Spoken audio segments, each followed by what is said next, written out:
I predict that what has always been the stuff of science fiction, the Frankenstein legend, in which an entire human being is constructed by sewing various body parts together, will become a clinical reality in the 21st century. Our modern-day version of the tale will include the transplantation of the human brain. The brain cannot function properly without the plumbing of the body and the wiring of the head. So brain transplantation, at least initially, will require head transplantation or body transplantation, depending on your perspective.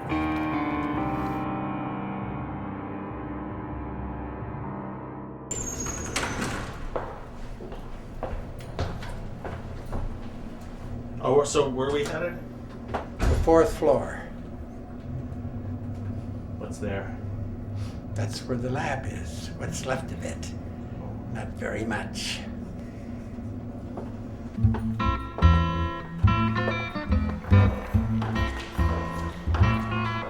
When I came here, I was really still quite young. I mean, after all, I had military service behind me and I had all these degrees and so forth.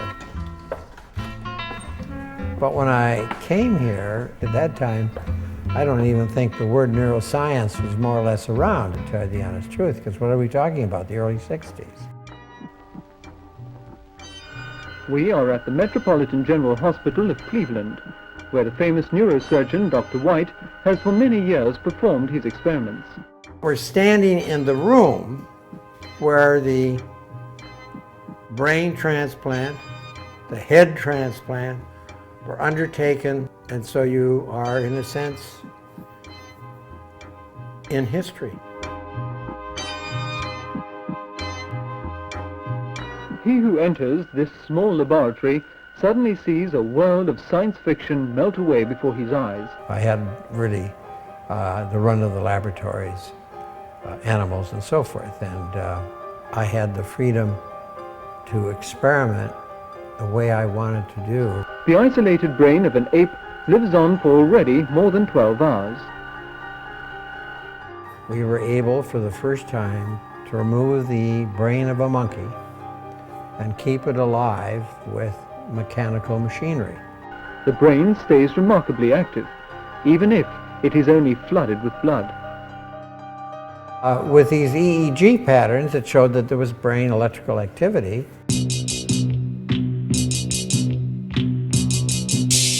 Which is so frequently associated with consciousness and awake state. And of course, what follows beyond that is thinking. And of course, a lot of people said, well, if that's true, then it must have terrible thoughts. Where is it? I mean, it's blind, it's nowhere. In spite of all the compliments that we got, of course, some slamming, people were constantly writing, calling, suggesting at meetings and so forth.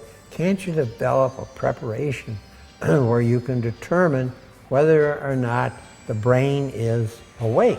So that's when I had to go back to the drawing board and figure out an operative preparation in which I could maintain the brain inside of the skull and inside of the head and transplant it in such a way that I could determine whether it was awake and whether it was functioning. All we really set out to do, and all we really were being paid for, was to see whether or not a transplant could be conducted, total body, head, brain, in which the preparation regained consciousness. The boldest step taken to date was when White started transplanting a whole ape's head.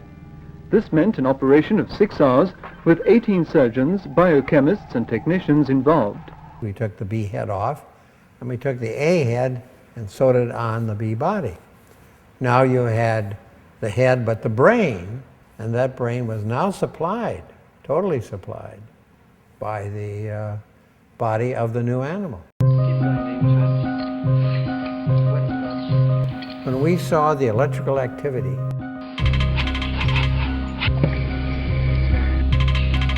well, it was like going to a barn room dance. I mean, everybody was just thrilled and overwhelmed. Keep going, meantime.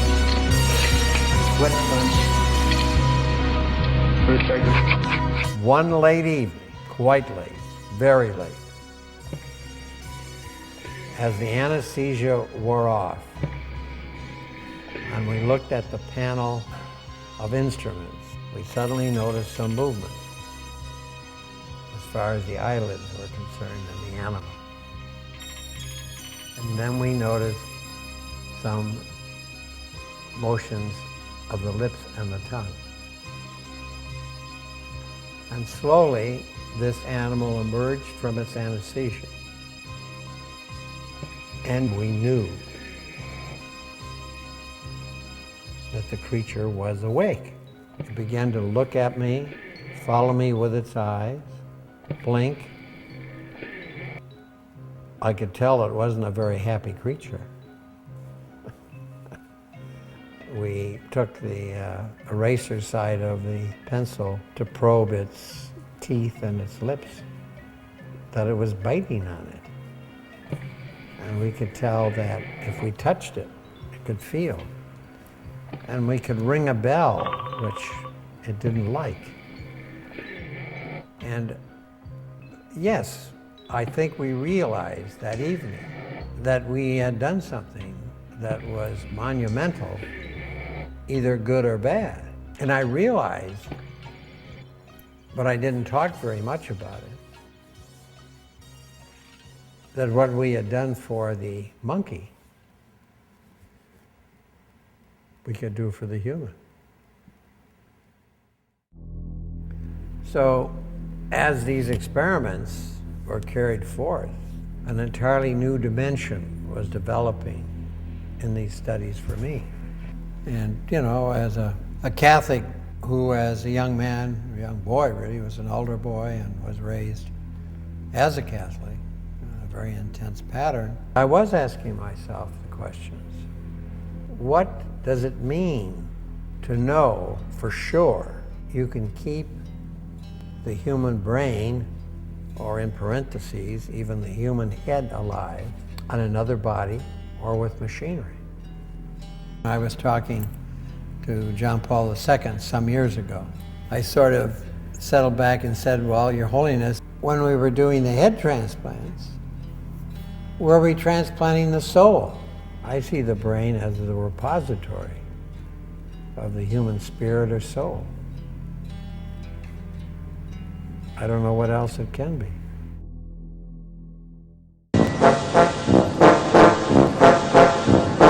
Now the Russians, they were very much interested in the work we were doing in this very laboratory, and they invited me to come to the Soviet Union.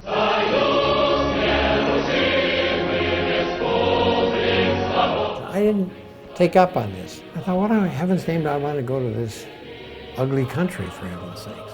Well, finally, the invitations kept coming and they got down. So I notified them that I would finally go in November of '66. And there was a delegation, I thought of rather heavy-set men. Oh, I was stuffed in a car and taken down to the Institute of the Brain, which is in Moscow. I visited there and I felt Lenin's brain. It's all cut up for study. But this laboratory was a bit unusual. But I saw these animals, they're using this auto device to keep the head alive.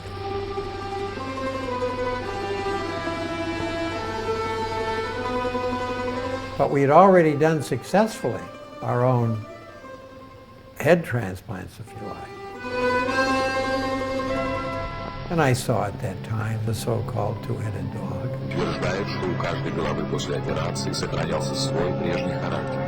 The big mastiff's heart and circulation kept this puppy's brain alive and the rest of the body, including its upper extremities. And for demonstration purposes, they showed me this little puppy drinking milk and so forth. I thought, man, that's quite an operation. Well, what does it mean? I mean, what are you going to, how's this going to be transferred into the human world?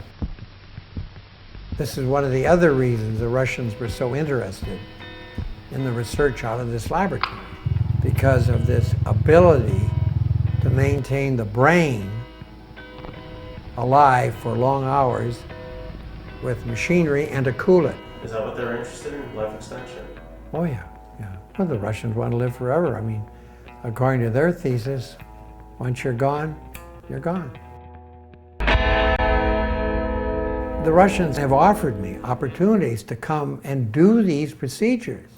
But the problem is that I would need to raise close to probably $5 to $10 million. The Russians are willing to give me the resources, but not the money.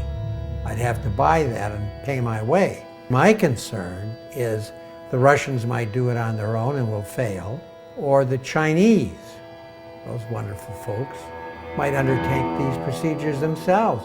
I mean, the operation that's been designed here is not a brain operation. It's a neck operation.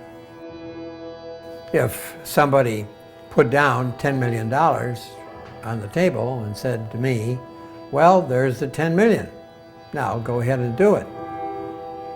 Well, I'd be seriously tempted, even at my age. But if this had been raised, say, maybe 10 or 15 years ago, I don't think there was any question about it.